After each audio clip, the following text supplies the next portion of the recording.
19h45, la barrière Info Soir. Messieurs, dames, bonsoir et bienvenue à cette nouvelle session d'information du mardi 25 juillet 2022. Proclamation des résultats globaux définitifs des examens du brevet d'études du premier cycle cet après-midi par le ministre de l'Éducation nationale. 27,18%, c'est le taux global de la session 2022.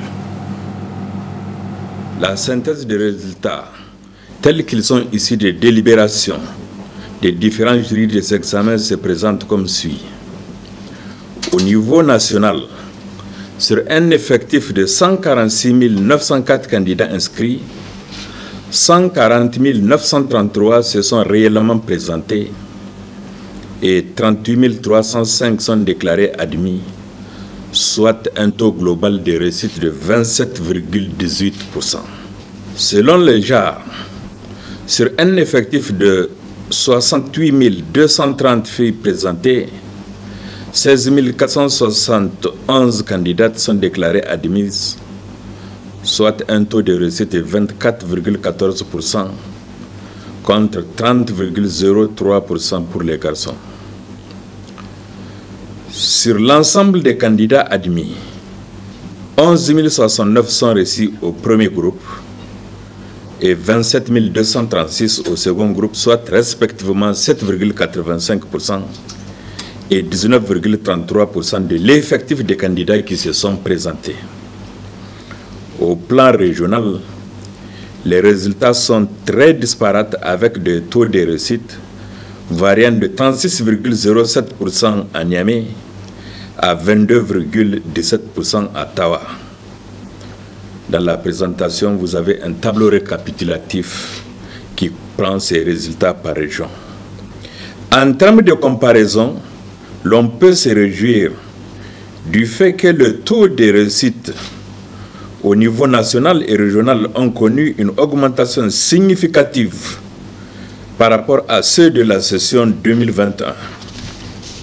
À titre illustratif, le taux de réussite au niveau national est passé de 20,51% en 2021 à 27,18% en 2022, soit un gain de plus de 6 points.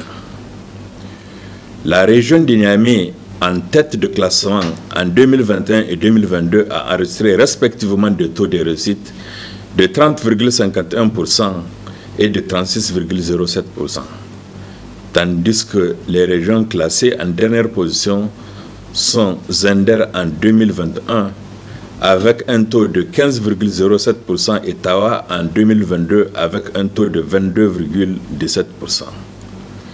L'analyse de ces résultats par type de candidat montre un net avantage des candidats de l'enseignement privé, 34,17% sur ceux de l'enseignement public, 24,79%, et sur les candidats libres, 17,87%, soit une différence de plus de 9 points par rapport au public et de plus de 16 points par rapport aux candidats libres.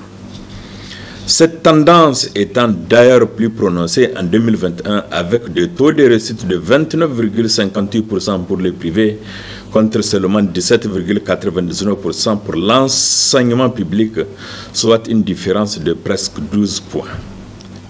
La performance relative du privé sur le public s'explique, entre autres, par la rigueur dans la gestion du personnel, l'utilisation des meilleurs enseignants du public, le recrutement sélectif des élèves à partir d'une certaine moyenne. Il faut se féliciter qu'aucune fuite de sujets d'examen ou fraude pouvant entacher la crédibilité de cet examen n'a été enregistrée. C'est le lieu de féliciter tous les acteurs impliqués dans l'organisation, dont la Halcia et les forces de défense et sécurité. Toutefois, l'heure n'est pas à l'autosatisfaction car ces résultats sont loin des objectifs poursuivis par le gouvernement. Pour mieux réussir cet examen à l'avenir, mon département ministériel entend relire les textes relatifs à l'organisation du BEPC et élaborer un guide pratique pour son déroulement. Digitaliser l'organisation et former les acteurs, analyser les résultats, tirer les leçons et prendre les mesures correctives nécessaires. Éducation toujours, et c'est un fait divers. Il n'est jamais trop tard pour apprendre. Sani Nomou, un père de famille âgé de 56 ans, vient de décrocher son bac à session 2022. Après avoir quitté le banc en classe de 4e, tenez-vous bien, c'était en 1984. Ce qui m'a motivé à vouloir vraiment parfaire mes connaissances, parce qu'aujourd'hui nous vivons un monde d'excellence. Tout ce que vous faites, vous devrez le faire avec excellence. Et même en tant que pasteur, il est dit dans nos deux religions, le christianisme et l'islam. Au niveau du christianisme, Dieu a dit « Mon peuple périt par manque de savoir ». Mon peuple périt par manque de savoir. Et dans l'islam, le prophète a dit en son temps, cherchez le savoir jusqu'en Chine.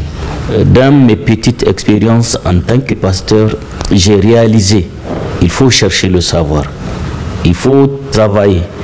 Mais j'ai voulu même à un vieil âge quand même, un autre aspect, un autre défi, c'est montrer à la jeune génération que c'est possible.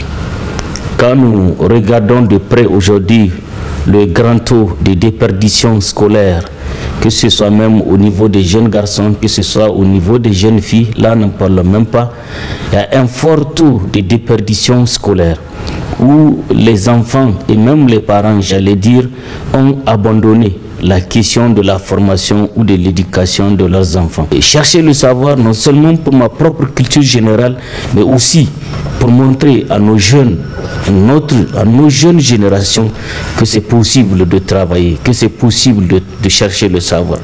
Je voulais un diplôme séculier qui donne une ouverture sur les études universitaires. Et c'est ça qui m'a motivé et je n'avais pas de complexe. Quand je suis allé, bon, maintenant on n'a pas besoin de se précipiter au niveau des jurys.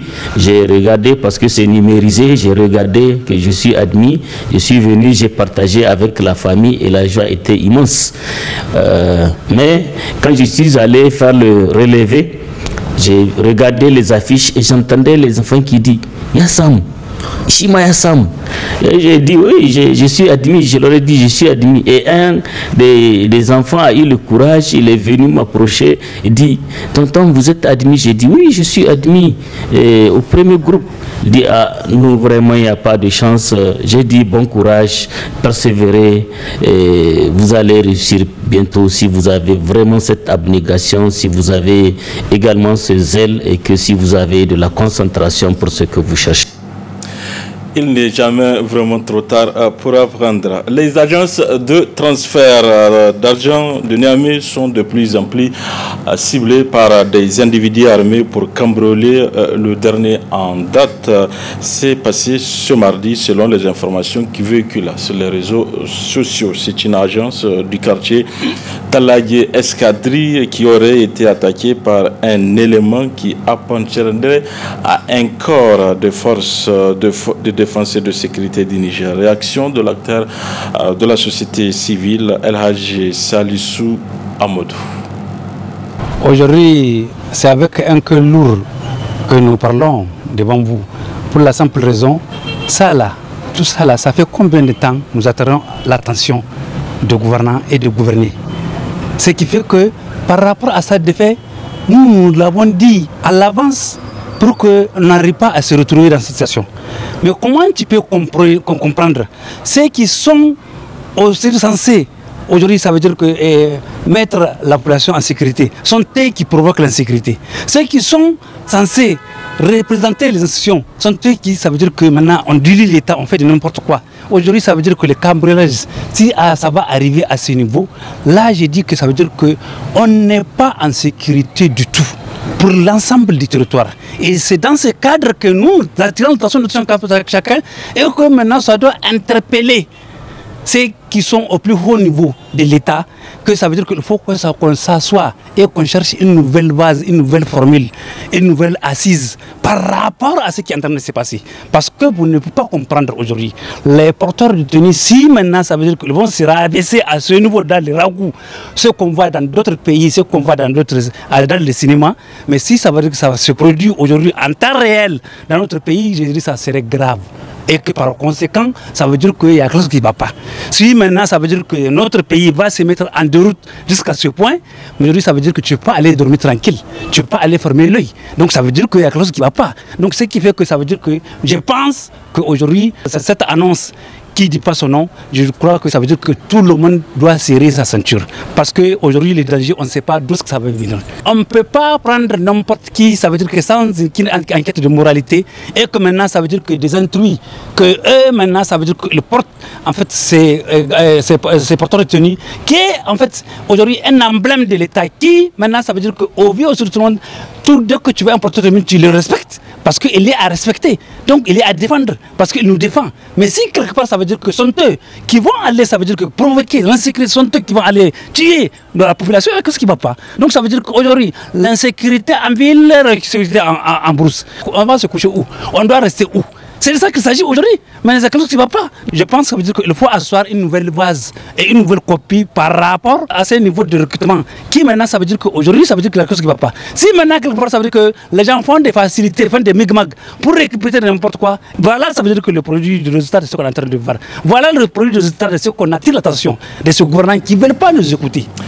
Elhaji Salissou Amadou, acteur de la société civile. Ouverture ce matin de la réunion de la 18e mission conjointe des partenaires techniques et financiers. Cette réunion est organisée par l'agence barrage de Kandaji et va durer 4 jours, nous rapportent Nafissatou Yahya et Ibrahim Abdou. C'est en effet pour faire le point de l'état de la mise en œuvre des recommandations de la dernière mission conjointe et l'état de la mise en œuvre du programme que se tient cette réunion de la 18e mission conjointe des partenaires techniques et financiers. La mission conjointe des bailleurs de fonds, il faut rappeler déjà que Kandaji est financé par 11 bailleurs de fonds. Et donc il est de bon temps que ces bailleurs de fonds-là se regroupent ensemble pour que nous discutions sur la mise en œuvre du projet. Donc de façon régulière, là on est à la 18e, ils se rencontrent pour faire le point de l'état d'avancement du programme Kandaji, formuler des recommandations pour accélérer la mise en œuvre du programme et dans le même temps discuter de tout ce qui peut être comme difficulté haute là pour pouvoir améliorer la mise en œuvre du programme. Il est prévu le jeudi, toute l'équipe va aller sur le terrain pour voir de visu ce qui se passe sur le terrain et après ça avoir des discussions encore pour pouvoir finaliser et rendre compte après au ministre des Finances qui est le ministre en charge qui est l'interface avec les bailleurs de fonds. L'occasion a été saisie par le chef de file de la mission, Dr John, de rappeler les objectifs assignés à la mission. Nous espérons donc que le problème principal qui a été évoqué et qui reste d'actualité, c'est que le marché du barrage en lui-même arrive à terme et que ça nécessite des mesures pour que ce marché soit d'une manière ou d'une autre remis en marche, c'est-à-dire soit un avenant, soit un nouveau marché, mais que ce soit vraiment dans la clarté et la transparence pour qu'on arrive à mettre en œuvre les activités. Il en est de même pour les besoins des populations qui sont impactées et affectées par la mise en eau future du barrage et déjà actuellement dans la de construction. Parce que des fois, on dit toujours si le développement ne se fait pas avec nous, c'est qu'il est contre nous. Donc nous avons besoin que toutes ces personnes affectées, touchées par les activités, bénéficient effectivement d'un meilleur cadre de vie tel qu'il leur a été promis dans la réalisation de cette activité. Dr John a enfin tenu à réaffirmer leur engagement à faire de cette mission une réussite. À noter que la mission va durer 4 jours. Depuis son pays d'exil, la Côte d'Ivoire, l'ancien président burkinabé Blaise Compaoré a livré un message au peuple du Burkina Faso. Dans ce message diffusé officiellement ce mardi, Blaise Compaoré a demandé pardon au Burkinabé. La teneur du message que je vous propose de suivre. Monsieur le Président du Faso et chers compatriotes, Notre pays, le Burkina Faso, vit depuis quelques années l'une des crises les plus graves de son histoire qui le menace jusqu'à son existence même. Cette crise, caractérisée par des attaques terroristes d'une rare violence et des conflits intercommunautaires, a causé des milliers de morts et des déplacés massifs de nos compatriotes auxquels j'exprime encore toute ma compassion et ma solidarité dans l'épreuve. C'est ainsi que des millions de femmes, d'hommes et d'enfants démunis sont contraints à être déplacés dans leur propre pays, ce qui ébranle les fondements même de notre chère patrie. Face à cette situation dramatique et critique que vit notre chère patrie, nous n'avons effectivement d'autre choix que de taire nos divergences pour sauver notre patrimoine commun, le Burkina Faso. Cette nation qui nous a été léguée par nos aïeux mérite mieux que le sort funeste que des terroristes veulent lui réserver. C'est pourquoi j'appelle tous nos compatriotes, les filles et fils du pays, de l'intérieur comme de l'extérieur, à une union sacrée, à la tolérance, à la retenue, mais surtout au pardon pour que prévale l'intérêt supérieur de notre nation. Je forme le vœu que le sang de tous nos martyrs, civils et militaires, tombés depuis le début de cette grave crise, puisse constituer le ciment de notre amour fraternel, l'attachement à la patrie et notre solidarité à tous. La gravité de l'heure nous interpelle aujourd'hui à œuvrer ensemble pour trouver des solutions afin de sauver notre nation en péril. Mes chers compatriotes, pour ma part, je demande pardon au peuple burkinabé pour tous les actes que j'ai pu commettre durant mon magistère, plus particulièrement à la famille de mon frère et ami Thomas Isidore Noël Sankara. J'assume et déplore du fond du cœur toutes les souffrances et drames vécus par toutes les victimes durant mes mandats à la tête du pays et demande à leurs familles de m'accorder leur pardon. Je souhaite que nous puissions aller de l'avant, désormais, pour reconstruire notre destin commun sur la terre de nos ancêtres.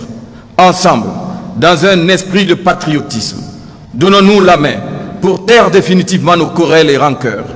Il est important aujourd'hui de travailler au recouvrement de l'intégrité territoriale, à la reconstruction et à la promotion d'un environnement favorable à l'épanouissement durable pour tous. C'est l'unique voie qui permettra ainsi de mettre fin à nos incompréhensions et conflits intercommunautaires pour lutter efficacement contre le terrorisme qui a tant saigné notre pays et ébranlé ses fondements. Nous le pouvons. Nous le devons à notre cher pays dans un sursaut patriotique. Que Dieu bénisse le Burkina Faso, signé son Excellence Blaise Compaoré, ancien président. Voilà, messieurs, dames, c'est tout pour ce 19h45 de la télévision Labari. Merci à vous de l'avoir suivi. Au revoir.